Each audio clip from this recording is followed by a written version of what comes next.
Bonjour à tous, bonjour à tous ceux qui se connectent.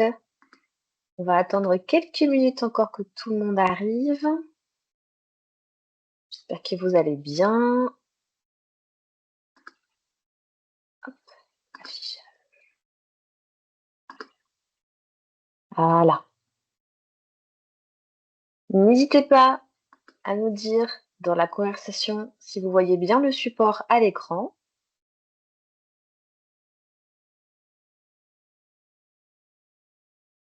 Très bien, génial. Alors, vous avez deux onglets pour interagir avec nous aujourd'hui, un onglet conversation pour commenter, réagir, et un onglet Q&A, donc questions-réponses, si vous avez des questions à nous poser. On essaiera d'y répondre au fur et à mesure du webinaire. Je vois que ça continue à affluer.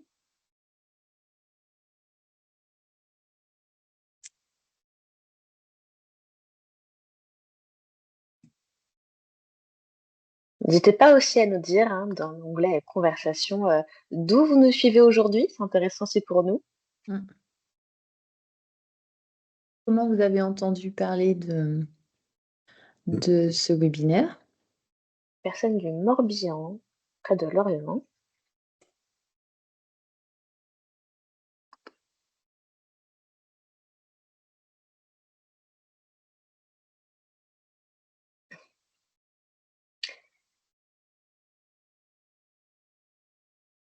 Écoutez, je pense qu'on va pas tarder à commencer. Alors, le titre de la thématique aujourd'hui du webinaire qu'on va aborder avec vous, c'est améliorer la QVCT en repensant le management. Et pour ça, je vais laisser nos chers intervenants se présenter. Donc je te laisse la main peut-être pour commencer, si tu le souhaites, ou en tout cas François ou Céline, comme vous voulez. Allez, François. Oui, bonjour à toutes et à tous.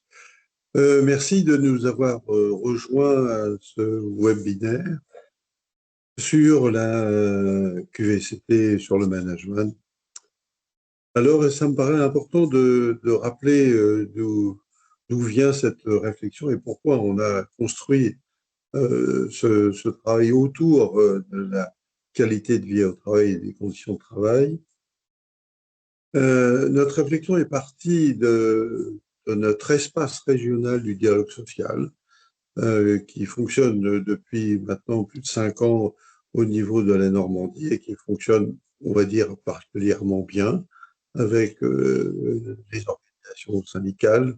On a l'ensemble des organisations syndicales majeures de notre secteur, CFDT, CGT, CFTC, CFE, CGC. Donc, on a vraiment quelque chose, un dialogue de qualité. Et c'est à partir de ce dialogue et cette réflexion que l'on avait organisé en 2020-2021 une conférence sociale qui avait réuni beaucoup d'entreprises de notre secteur, de l'économie sociale. Et donc, on avait mis plusieurs thèmes.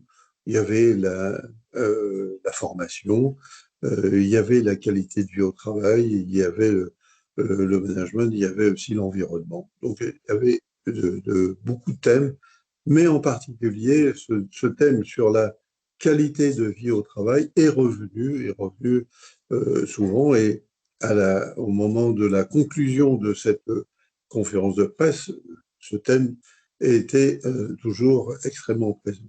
Et c'est pour ça que l'on a continué notre réflexion avec notre espace régional du dialogue social et que l'on a pu avoir mis en place un EDEC, un engagement de développement des compétences autour de ce thème, et donc de construire justement ce travail sur de la formation et un travail on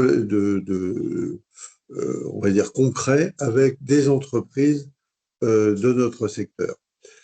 Et donc, on a choisi un partenaire, Catalyst, donc, qui est là présent aujourd'hui et qui va vous présenter un certain nombre de points qui ont été réalisés lors déjà d'un travail sur un premier groupe d'entreprises, puisque on a déjà travaillé sur des entreprises qui se sont engagées pour justement réfléchir sur comment améliorer la qualité de vie au travail et en particulier par une réflexion sur le management.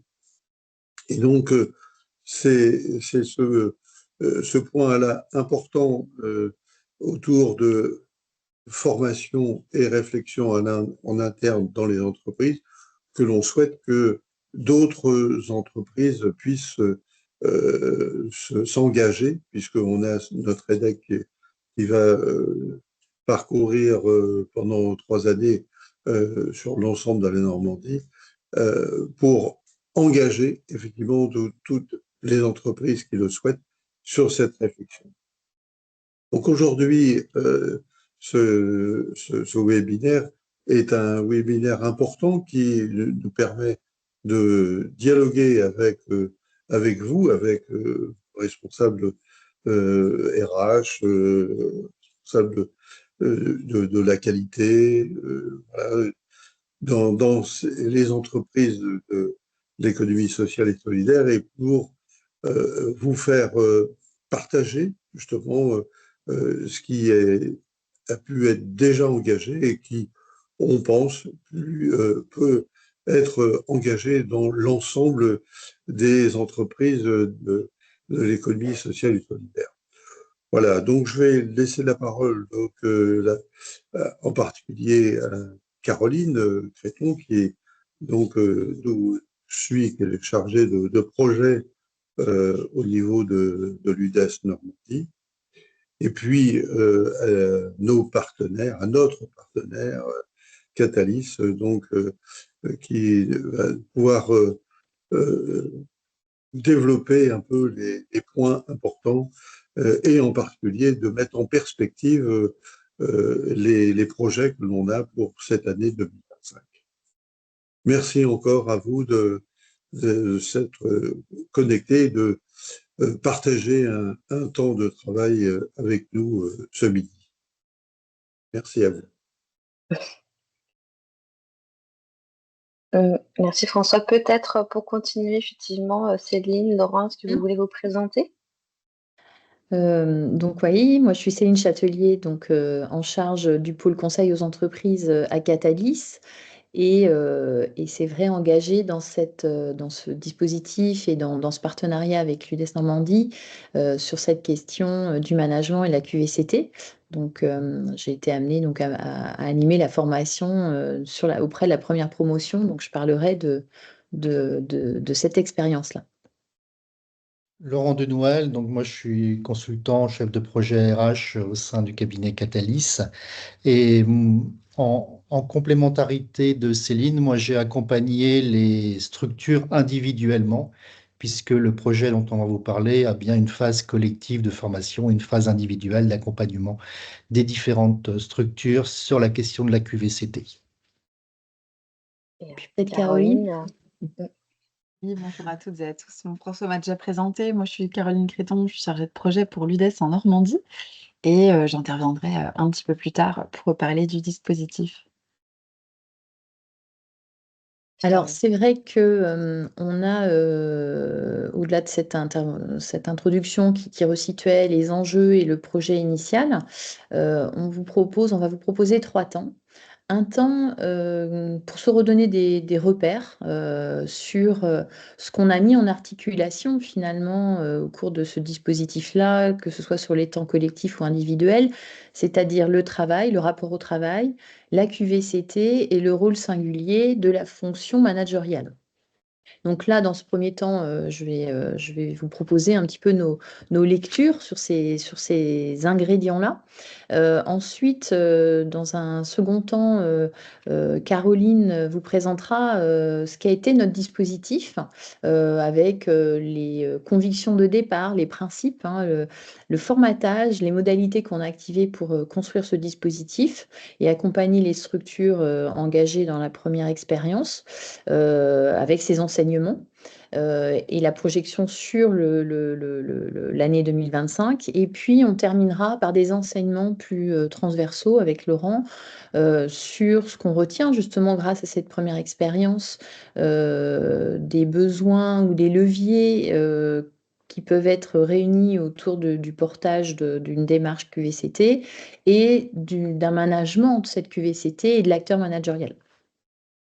Alors sur la première partie, mais c'est vrai on peut être amené à être avec des paroles à 2 ou à 3 puisque chacun on a été engagé dans ce portage-là. Mais c'est vrai que sur cette première partie, on avait envie déjà de se redire, avant de zoomer sur QVCT et management, de se redire que c'est une question de travail. La qualité de vie et conditions de travail et le management des collectifs de travail, c'est une question de travail et que on parle beaucoup des transformations à l'œuvre, de la transformation donc, du travail lié aux évolutions notamment l'introduction très massive de l'utilisation de l'intelligence artificielle, mais aussi les enjeux écologiques. Donc, on parle de ces transformations-là, mais il nous semblait important, s'agissant de la QVCT, et donc de la manière dont vivent les acteurs du travail cette situation de travail, et bien de parler aussi d'une transformation qui est très forte du travail, c'est le rapport que chacun a au travail. Alors, on a quelques petits chiffres, hein. On en a un premier qui redit avec des données IFOP notamment la proportion de l'importance que l'on va accorder à l'argent de rétribution du travail ou au temps libre. Et on voit que le temps libre a pris le pas, comme on voit aussi que, alors que le travail venait en seconde position, aujourd'hui vient en troisième derrière la famille et les loisirs. Ça conforte ce chiffre-là. On a un deuxième source qui met en avant ce sentiment de rétribution aussi. Qu'est-ce qu'on retire en travaillant? Et est-ce que on a le sentiment que c'est équilibré entre ce qu'on donne et ce qu'on reçoit? Et là, on voit aussi qu'entre 93 et 2022, il y a quelque chose qui évolue, c'est-à-dire le sentiment, la proportion des gens qui ont le sentiment que c'est déséquilibré, qu'on est perdant dans ce qu'on donne au travail et dans ce qu'il nous redonne. Donc voilà, c'est une plus forte proportion. Et puis, un troisième chiffre qui est donc au niveau du rapport au travail, ce sentiment d'appartenance, de fierté à appartenir à une entreprise, une collectivité ou une association, une structure. Et là aussi, on voit des choses qui bougent, et notamment la proportion des personnes, des salariés, des collaborateurs qui pouvaient estimer tout à fait être tout à fait fier d'appartenir à une entreprise. Cette proportion des gens qui disaient que oui, tout à fait, eh bien, elle diminue. Même si par contre, la proportion de ceux qui disent oui plutôt, donc avec des bémols, mais oui plutôt, augmente. Pour faire peut-être synthèse sur ces chiffres-là, qui ne sont que des éclairages, eh bien, ce que l'on voit aussi à Catalyst quand on intervient auprès des individus sur leur parcours ou auprès des entreprises sur leur politique RH, c'est que ce rapport-là, il faut plus le conjuguer au singulier. Il y a des rapports au travail. On ne peut pas lire le rapport au travail de manière univoque. Chacun va avoir un rapport au travail singulier et il va être important que les acteurs de l'entreprise, la fonction RH, c'est vrai, mais aussi la fonction managériale, questionne et s'intéresse justement à ce rapport-là. Nous, ce que l'on voit quand même, c'est que de plus en plus, quelqu'un qui est sur le point d'intégrer une entreprise demande deux choses. Et ça va faire écho complètement à ce qu'on va regarder de ce qu'est la QVCT et des ingrédients de la QVCT. Les personnes interpellent l'entreprise en disant quelle expérience vous allez me faire vivre si j'intègre votre structure. Et quelle perspective professionnelle vous me donnez? Ça, c'est des choses qui reviennent beaucoup dans les entretiens de recrutement, dans les premiers échanges, même aussi une fois l'intégration faite, au moment justement ce qu'on appelle le dispositif d'intégration. C'est quelque chose qui est beaucoup échangé entre l'acteur managérial et RH avec les collaborateurs. Quelle expérience vous allez me faire vivre et quelle perspective je vais avoir. Et donc, on va voir comment ça a un écho avec la QVCT. Mais en tout cas, voilà, c'était la première chose qu'on voulait vous donner, des chiffres qui montrent un rapport au travail qui évolue. Deuxième chose, on vous dit d'où on parle, hein. On vous donne un peu les supports que vous pourrez trouver très facilement pour aussi peut-être enrichir votre compréhension de ce qu'est la qualité de vie et les conditions de travail.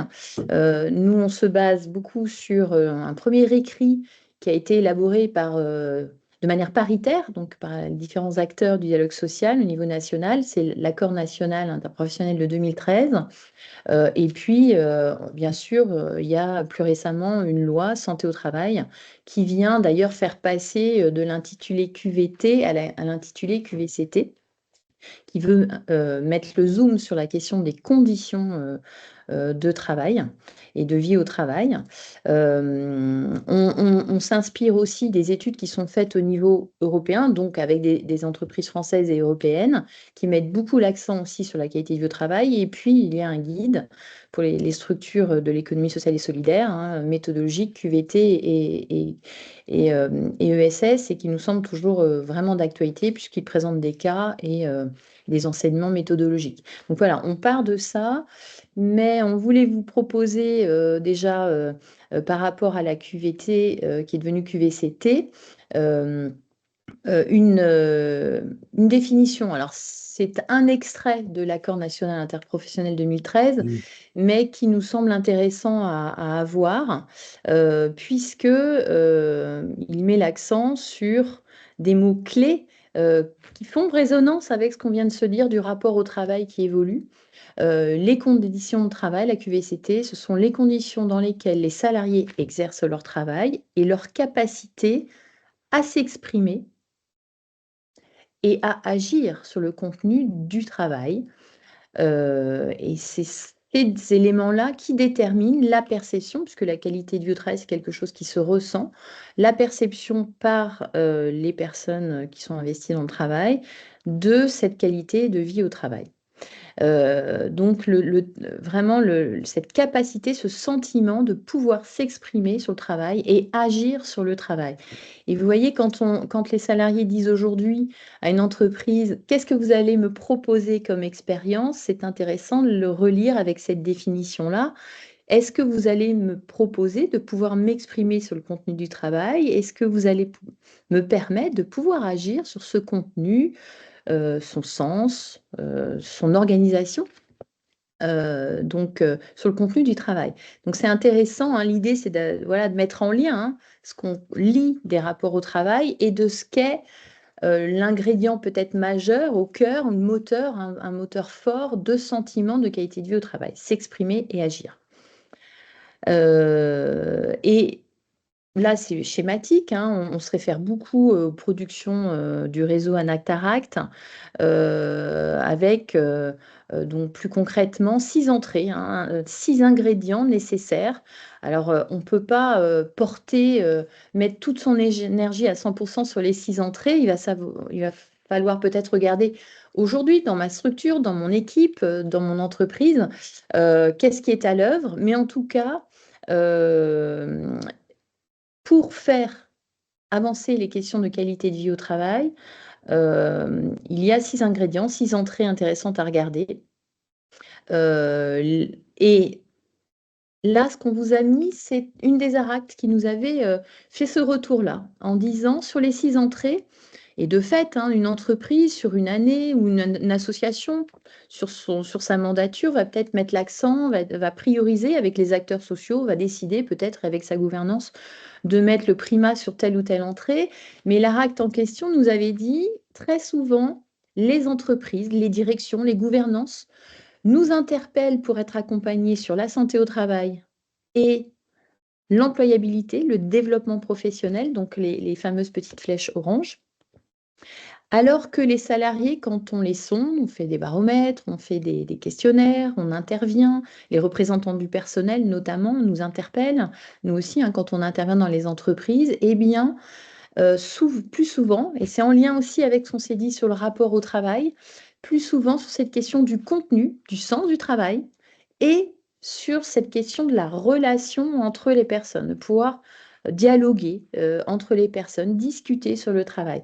Donc c'est intéressant de se dire que les parties prenantes de la qualité de vie au travail et des conditions de travail peuvent naturellement peut-être prendre des entrées différentes. Donc on voit bien là, et pour nous c'est peut-être un enseignement, c'est que eh bien, il va falloir se mettre d'accord sur ce qu'on va privilégier, sur le travail qu'on va faire, sur ce qu'on va sonder peut-être. Donc, pouvoir se dire que on va peut-être déjà faire un état des lieux sur ces 6 entrées-là et privilégier, prioriser dans son plan d'action l'une ou l'autre, mais il va falloir le faire de manière concertée.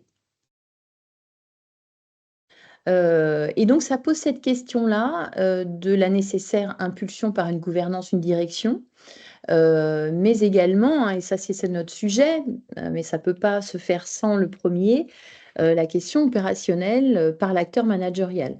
On a fait attention sur notre première expérience à ne pas aller trop vite à mettre sur les épaules uniquement de l'acteur managérial cette question de la QVCT, de l'avancée de la QVCT dans les organisations de travail, puisque s'il n'y a pas une impulsion, un portage, une stratégie, une politique impulsée par la gouvernance ou la direction, ça serait faire reposer de manière très lourde sur l'acteur managérial les choses. Donc on veut bien resituer ces 2 choses-là, mais ça pose cette question-là. Quelle stratégie, quelle organisation, quels moyens?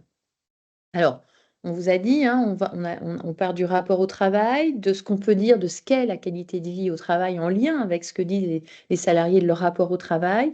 Là, on fait plus un zoom sur le management et le travail, en disant il y a bien 2 dimensions à considérer dans l'acte managérial, et s'agissant de la QVCT, la dimension collective et la dimension individuelle.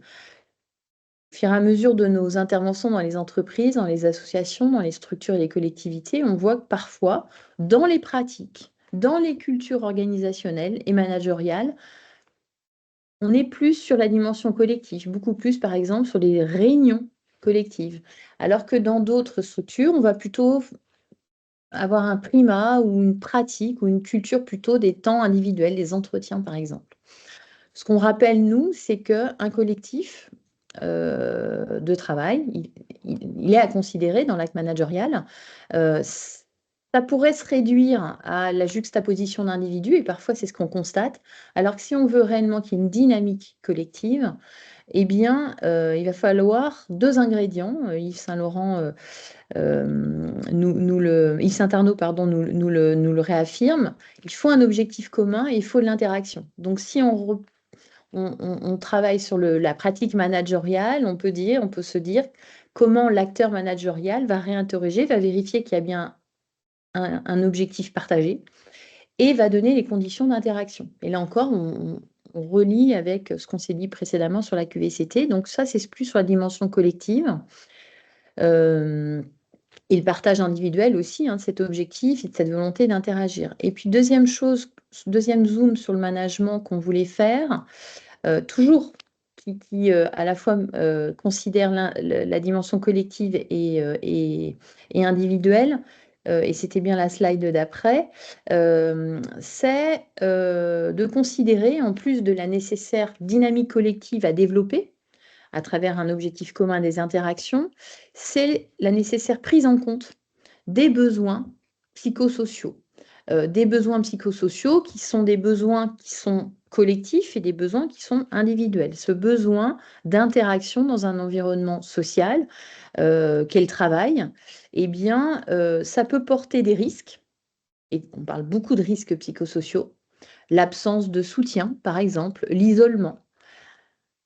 S'agissant de la qualité de vie au travail, l'idée, c'est d'être plutôt dans un cercle vertueux, et donc on incite dans cette réflexion de l'acteur managérial, de l'acte managérial pour développer de la qualité de vie au travail, eh bien, ça va être un acteur managérial qui va être éclairé de cette conscience de la nécessaire prise en compte de ces besoins-là pour permettre à chacun d'être dans des conditions optimum de travail et dans quelque chose qui va être vécu comme une qualité au travail. Et là aussi, vous allez voir, quand on les liste, ces besoins psychosociaux, eh bien, il y a un écho direct à ce qu'on a vu sur les 6 entrées de la qualité de vie et des conditions de travail.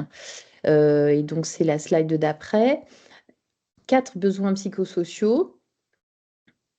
L'usage des compétences.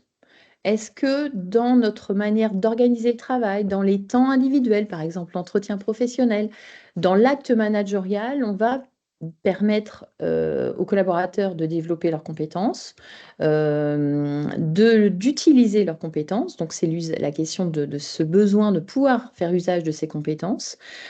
L'identité métier, l'appartenance à un collectif, justement, donc vous voyez l'écho, et la reconnaissance du travail effectué. Donc ça, c'est quelque chose qui nous semblait un éclairage intéressant qui peut donner une nouvelle lecture de ces fameuses entrées de la qualité de vie au travail.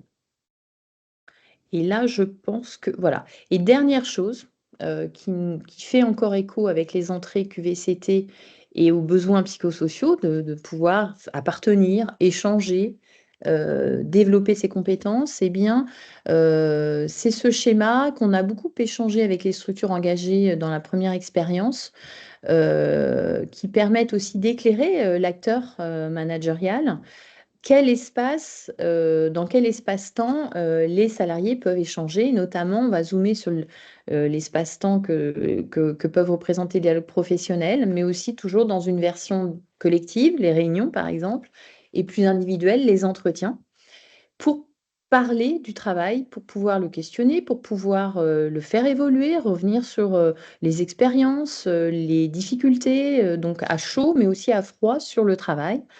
Et on voit que c'est extrêmement lié aussi avec le dialogue social, donc les conditions, les règles qu'on va se donner, notamment de rétribution et autour des conditions de travail et de la santé.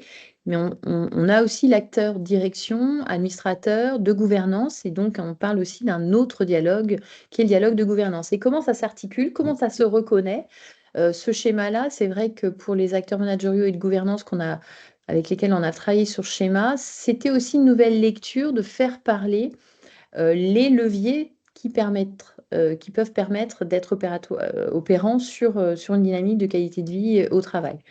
Voilà les repères communs qu'on voulait vous proposer. Un rapport au travail qui bouge, des ingrédients nécessaires pour la qualité de vie au travail et de leviers pour l'acteur managérial autour des dynamiques collectives et individuelles que sont le regard sur les besoins psychosociaux et les espaces de dialogue. Donc, un manager qui va manager par le travail réel, qui va être en prise avec le travail, en prenant en compte ces réalités d'espace, en les structurant, en étant acteur, en permettant qu'il y ait des espaces de dialogue, mais aussi cette prise en compte des besoins collectifs et individuels au travail. C'est rapide, j'ai vu qu'il y avait parfois des interpellations. Je ne sais pas si, Laurent, tu veux rajouter quelque chose, mais bien sûr que voilà, c'est un éclairage, c'est synthétique et ça peut amener beaucoup d'échanges. En tout cas, c'est tout l'objet du travail qu'on a fait avec les structures de l'ESS, notre premier dispositif. Oui, je me permets de rebondir sur une question qui est apparue, qui était, autrement dit, quand PAC QVCT active en collectif, pas de perception possible individuelle. Dans la question qui est posée, il y aurait un peu une approche comme quoi le collectif serait au-dessus de l'individuel. Est-ce qu'on s'aperçoit, ce qu'on identifie en intervenant, c'est qu'effectivement l'individu et le collectif sont situés dans un même niveau, on va dire, où il n'y a pas l'un sur lequel il faudrait agir en amont de l'autre. Il faut pouvoir agir, et le manager doit pouvoir agir sans cesse sur l'approche individuelle et l'approche collective. Donc, il n'y a pas une dimension qui prend plus une place que l'autre. Si je reprends le slide qu'a très bien présenté Céline, où on parlait d'usage des compétences, d'identité de métier, de l'appartenance, de la reconnaissance, euh, ce slide serait à lire aussi bien au niveau individuel qu'au niveau collectif. C'est-à-dire que la compétence est une compétence individuelle, mais on doit aussi réfléchir à la compétence collective quand on est manager et comment le collectif met en œuvre une compétence. Dans certains secteurs comme le médico-social, on passe souvent d'ailleurs de stratégies collective d'intervention, et c'est bien une approche de la compétence collective, donc qui vient en complémentarité de compétences individuelles. L'identité métier, de la même façon. On a des services qui peuvent avoir une identité métier. On peut avoir des services administratifs, par exemple, des services comptables qui sont un peu forts, qui ont une identité métier forte, qui est portée individuellement aussi. Donc, quand on est manager, c'est comment on porte ces identités métiers. L'appartenance individuelle à un service, mais aussi comment le service, par exemple, une équipe de travail a une appartenance à une entreprise. Donc, et la reconnaissance, pareil. On peut, de temps en temps, avoir des services qui disent, nous, on n'est pas reconnus, comme des individus au sein d'un service qui disent, moi, je ne suis pas reconnu. Donc, il est toujours intéressant d'avoir, dans ces approches managériales, comment on travaille l'individuel et le collectif, et on y reviendra tout à l'heure. C'est aussi dans nos approches, comment on crée des espaces de travail avec le collectif et des espaces de travail avec l'individuel. Mais là, on est dans les enseignements qu'on a pu avoir de ces interventions. Donc, toujours avoir ces deux approches, l'individuel et le collectif, sûrement au même niveau, sans se dire si l'un n'existe pas, l'autre ne peut pas exister en amont. Voilà, c'est complémentaire.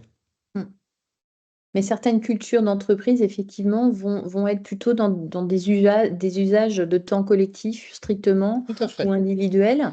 Alors que on regarde Clear Management, hein, c'est les compétences socles de l'acte managérial. Il y a bien deux blocs. Un bloc sur le collectif et comment on anime, on développe la dynamique collective, et un bloc de compétences sur les individus, comment on prête attention à leur inscription dans le collectif, à leur évolution professionnelle et au développement des compétences. Donc il y a bien les deux et pas le primat, effectivement. C'est extrêmement lié. Mais Alors, on a certaines cultures métiers. Je vais prendre la culture du conseil, on est plutôt dans l'individuel avec des consultants ou les Oui. formateurs. Et on a la culture du social où on est plutôt dans le collectif avec l'équipe de travailleurs sociaux ou le médico-social qui va être ensemble. Donc on a bien des cultures métiers, et dans nos interventions, c'est comment on remet des équilibres par rapport à ça. Alors, je sais pas, des déséquilibres, hein, des équilibres de façon à ce que les deux puissent agir, enfin que le manager puisse agir sur les deux niveaux au même instant. alors là, on va passer la parole à Caroline qui va pouvoir présenter nos principes, nos convictions de départ pour construire un dispositif riche de l'ensemble de ces réalités de travail.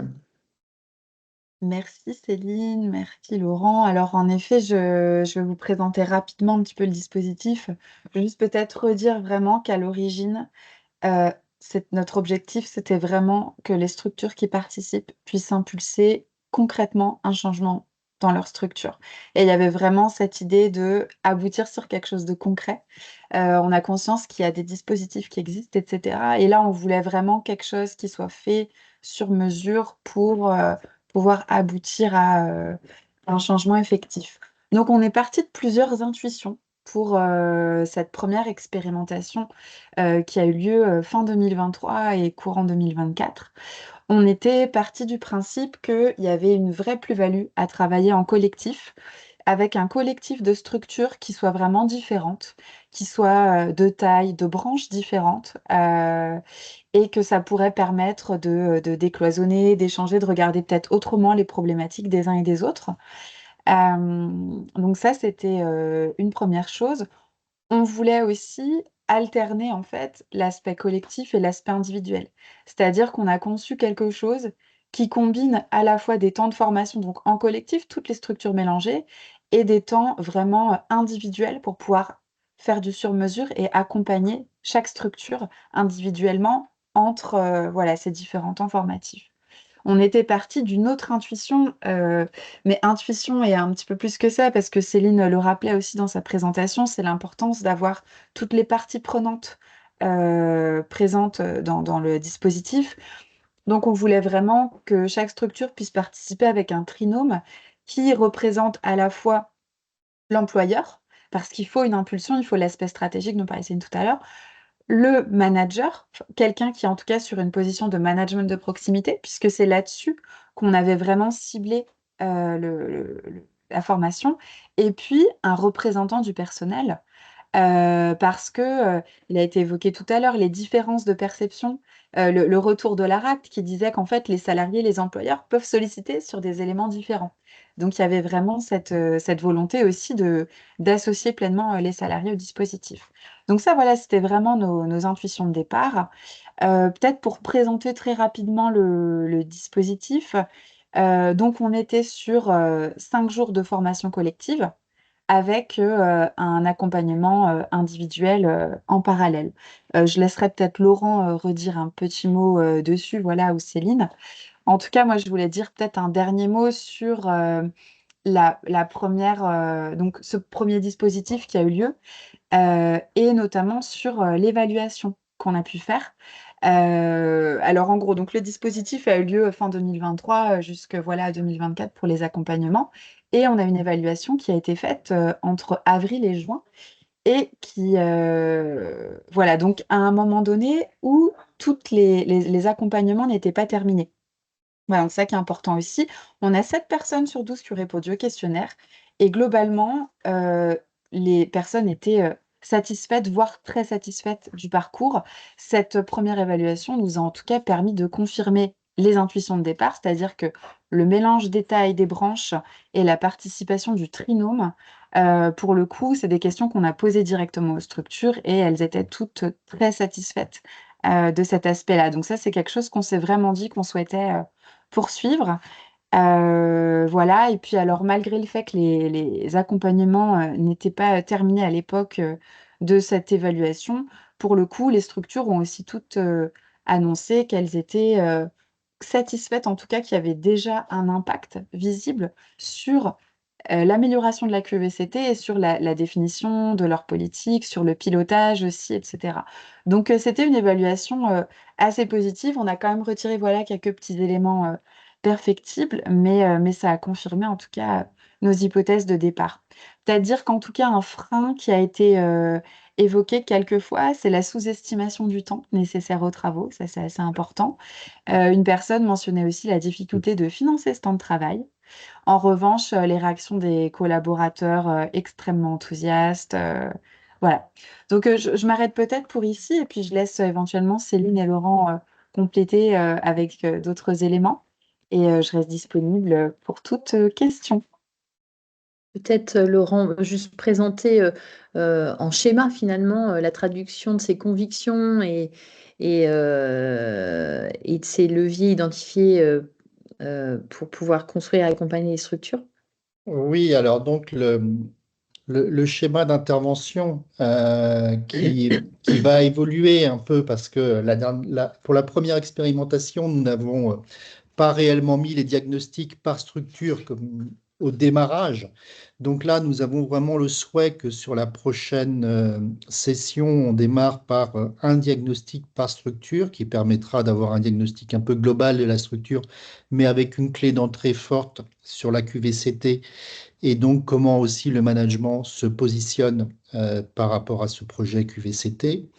Et ce diagnostic sera utilisé pour mettre en place un accompagnement individuel, hein, puisque ce diagnostic permettra de produire des préconisations et donc un plan d'action pour un accompagnement individuel, et sera aussi un produit d'entrée. La somme des diagnostics permettra d'être sur un produit d'entrée par rapport à la formation, à l'action collective, donc effectivement qui est en 4 temps. Et ces temps se déclinent de la façon suivante, puisqu'il y aura 2 jours où il y a plutôt une appropriation des différents concepts. On essaye de vraiment travailler ensemble sur la vision de la QVCT, et puis après 3 jours de formation complémentaire. Et là, petit à petit, on va intégrer les productions des accompagnements individuels dans une approche collective, de façon à enrichir la réflexion, donc avoir une réflexion théorique qui viendra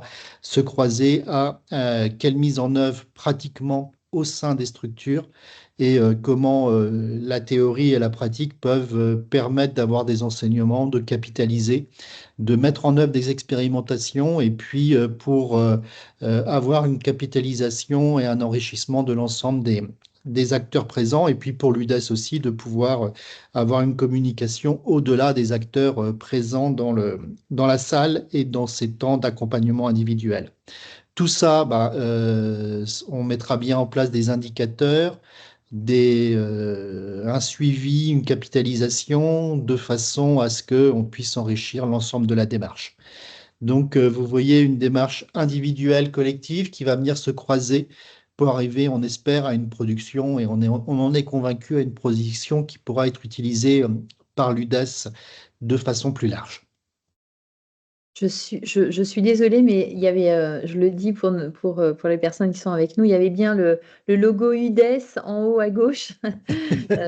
Le lancement, le suivi, la clôture, c'est vraiment un travail de partenariat entre l'UDES et Catalyst, et il faut bien être deux, je pense, pour poursuivre, et notamment par rapport à l'enjeu aussi de capitalisation, pour servir, pour que cette expérience serve les autres structures, même si elles ne sont pas, elles ne vont pas activer ce dispositif. Il est important de porter ça donc au moins à deux structures, deux partenaires. C'était un des enseignements d'ailleurs de la première expérience, c'est qu'on avait peut-être pas assez tôt défini ces indicateurs de suivi d'évaluation. Et c'est vrai que voilà, pour la prochaine expérience, on commencera pratiquement par ça, parce que c'est pas en cours de route qu'effectivement il faut se donner des indicateurs. On réfléchira aux produits de sortie assez rapidement, de Ça. façon à ce qu'ils soient communicables et utilisables par les acteurs présents, mais aussi par d'autres professionnels. Caroline, est-ce que tu veux rajouter quelque chose? Non, peut-être dire en effet que... Ah oui, allez-y, Oui, François. François. Je parlerai Oui, moi je juste après. voulais réinsister justement par rapport à ce que disait tout à l'heure Caroline, c'est qu'on avait souhaité que cette expérience qui s'appuie sur de la formation et une expérimentation concrète dans chaque entreprise, c'est de mélanger l'ensemble des branches et des tailles d'entreprise. Parce qu'effectivement, sur la QVCT, pratiquement chaque branche de l'ESS a engagé des réflexions et a dit, ben, voilà, chacun doit pouvoir améliorer la qualité de vie à travail et les conditions au travail et les conditions de travail. Simplement, c'est que là, cette approche un peu originale que l'on voulait justement, c'est que mélanger un peu les branches et les tailles d'entreprise pour bien montrer que il y a des partages qui peuvent se faire entre des grandes structures, les petites, des secteurs de l'animation, du sport, du médico-social, du social, etc.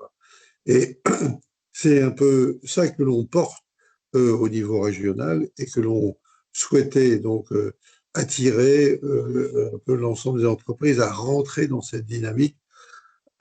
Il ne suffit pas d'en parler, de la qualité du travail, mais comment concrètement on la met en place dans chaque structure.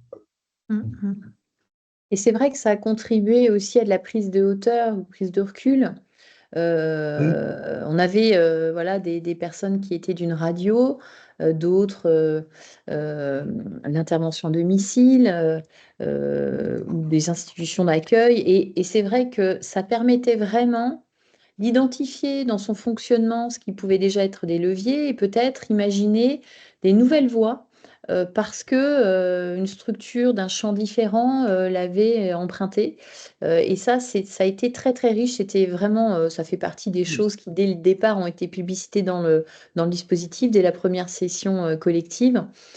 C'était cet enrichissement du fait d'une appartenance, de taille, parce que vous imaginez bien que la radio, en plus c'était une radio qui, là il y avait un effectif plus restreint de salariés, donc c'était intéressant. Mais par contre, des enseignements communs, notamment sur cette prise en compte de l'ensemble des parties prenantes, la QVCT, ça ne s'impose pas, ça se partage, ça s'échange, ça se chemine. Aussi sur le fait qu'il faille prendre le temps. Et là, il y a une vraie prise de conscience, de poser d'abord les choses, et on va revenir sur les enseignements, mais voilà, c'est une démarche, c'est une dynamique, donc c'est pas juste une décision qui se met en œuvre derrière. Et puis de considérer les espaces de dialogue, de considérer les besoins individuels et collectifs. Voilà, ça c'est des choses qui ont été partagées, quelles que soient les cultures d'entreprise et les champs professionnels. Et donc dans les enseignements, Un enseignement fort, c'est ce que commençait à dire Céline, c'est effectivement prendre le temps de la démarche, prendre le temps d'amener un collectif à travailler sur la QVCT. Et c'est pas effectivement quelque chose qui se décrète, c'est quelque chose qui s'impulse. Et c'est quelque chose après qui se met en œuvre dans le temps. Donc, pour cela, il faut avoir une démarche qui est pérenne, avec tout d'abord créer une structure de pilotage qui permette d'embarquer tout le monde. Et effectivement, dans le projet, nous avons mis, il a été proposé qu'il y ait des gens de la gouvernance, de la direction, des gens des managers, des salariés, et effectivement avoir un pilotage où ces 3 acteurs ou 4 acteurs, si on dissocie la direction et la gouvernance, sont présents, c'est quelque chose d'indispensable. C'est de poser un état des lieux, c'est de faire un diagnostic. Donc vous voyez dans la démarche que l'on propose, on est bien au démarrage par un diagnostic, sur un diagnostic suffisamment précis pour qu'il donne des préconisations et des pistes d'action pour lancer des expérimentations, pour produire un plan d'action. Et effectivement, ça veut dire qu'il y a un minimum de moyens nécessaires pour mettre en place ce type de démarche. Alors, j'ai entendu comment on le finance. Effectivement, il y a des secteurs où c'est aussi plus facile que d'autres. J'ai pu accompagner des structures d'aide à domicile et effectivement, si des intervenants à domicile ne sont pas en intervention, ben, il n'y a pas de financement. Donc, comment la structure peut financer ces temps-là et engager quand même l'ensemble des acteurs à être partie prenante de la démarche. Donc, lancer des expérimentations avec des critères d'évaluation afin d'en tirer des enseignements. Et si on continue le schéma, donc c'est pour cela, ben, il faut se donner des indicateurs, avoir des objectifs, et donc pouvoir suivre ces indicateurs dans le temps. Et donc, c'est pas une démarche qui est faite pour 2 mois, 3 mois, c'est pas du one shot, hein, c'est une volonté s'inscrire dans une démarche pérenne et de suivre l'ensemble de la démarche sur plusieurs années. Ça, c'est un des enseignements forts. Autrement, nous retenons aussi différents enseignements. C'est effectivement un manager, l'équipe, je parle souvent de ligne managériale, qui porte cette démarche de façon très opérationnelle. Et effectivement, le travail qu'on a pu faire, c'est comment on outille l'équipe managériale pour porter la démarche et que de fait, il positionne bien son équipe comme porteur de la réalisation de l'action et porteur de la qualité de la production. Et souvent, on a des managers qui sont très opérationnels, qui vont immédiatement sur le terrain et qui sont dans le faire, ce type de démarche permet bien de ramener et d'outiller la ligne managériale sur comment elle porte la démarche et porte les salariés et comment elle donne les moyens aux salariés pour réaliser au mieux leur travail et pas faire à la place d'eux. Donc c'est un outil, une démarche qui permet à l'équipe de prendre un peu de recul sur son action et de l'outiller. Donc l'outiller pour être acteur opérationnel de la démarche QVCT, c'est aussi lui donner des grilles de lecture.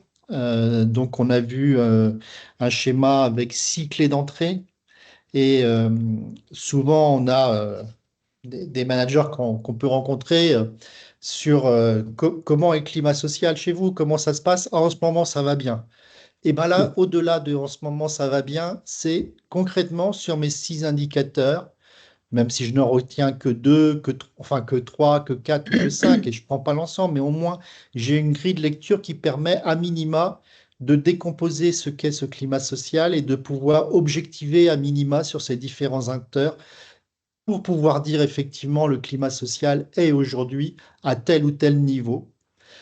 Et ce qui permet aussi à l'équipe managériale de se dire, vu l'état du climat social aujourd'hui, je peux engager des projets ou je peux être plutôt dans une approche où je vais sécuriser les équipes, je vais ne pas engager des projets lourds, je vais sécuriser, je vais réconforter les équipes dans leur action et dans leur travail du quotidien. Donc ça donne aussi des outils à l'équipe, à la ligne managériale pour savoir comment elle peut animer, comment elle peut engager des équipes dans des projets ou pas, à des tentés. Ça, c'est donc des points qu'on a pu relever au niveau du management. Ce qu'on a pu aussi relever, c'est des actions qu'on a pu mettre en place. On a travaillé avec l'équipe avec des équipes sur l'intégration, le processus d'intégration, et on s'est rendu compte que c'était un très bon outil de diagnostic de là où on en est, de l'accompagnement des équipes, et c'est un outil structurant. Quand on travaille sur le processus d'intégration, on va se dire, mais un nouveau salarié qui rentre sur cette activité, de quoi il a besoin pour travailler.